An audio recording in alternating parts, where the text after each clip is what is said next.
Makanya dulu ini pendiri NU Kiai Hasyim Asy'ari dan juga Kiai Khalil Al-Bangkalani, karena belajar di Mekah, tinggal di Mekah, ilmunya ngambil dari Habib Muhammad bin Husain.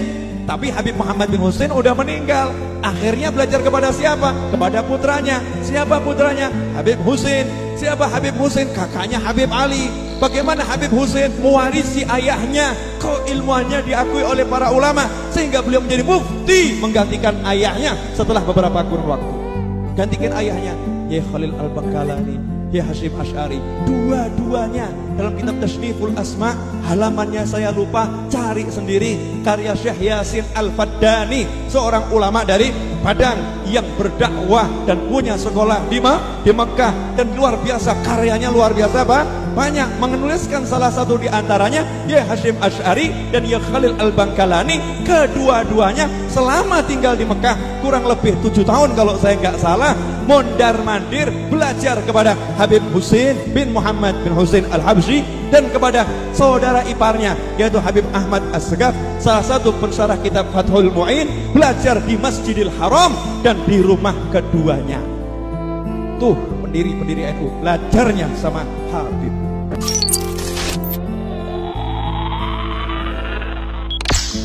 Kita ini kan, saya ini punya bapak kiai, mbah kiai, punya guru yang sangat alim ya, seorang kiai, Kiai Memun. Itu dulu kita pengkaji ilmu itu tidak pernah tahu bedanya NU dan Muhammadiyah. Karena dulu Mbah Darwis itu, Kiai Dahlan itu dulu ngajinya bersama Mbah Hasyim ketika di Indonesia yang ngaji Mbah Soleh Darat. Mbah Soleh Darat itu dulu ngajinya sama buyut saya ke-6, namanya Mbah Soleh Asnawi di Kudus.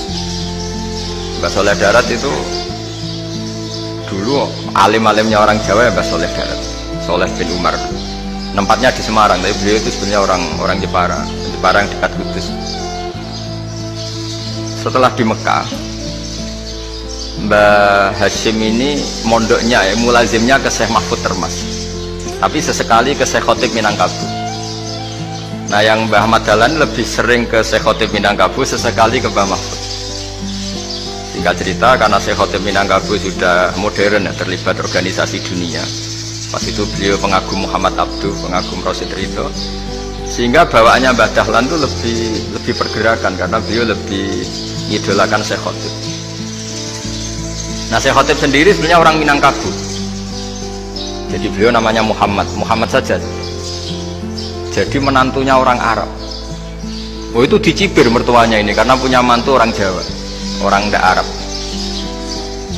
Singkat cerita terus si mertuanya bilang gini, kamu jangan pernah bilang kalau orang Arab itu mansa kanal Arab, orang yang bertempat di Arab.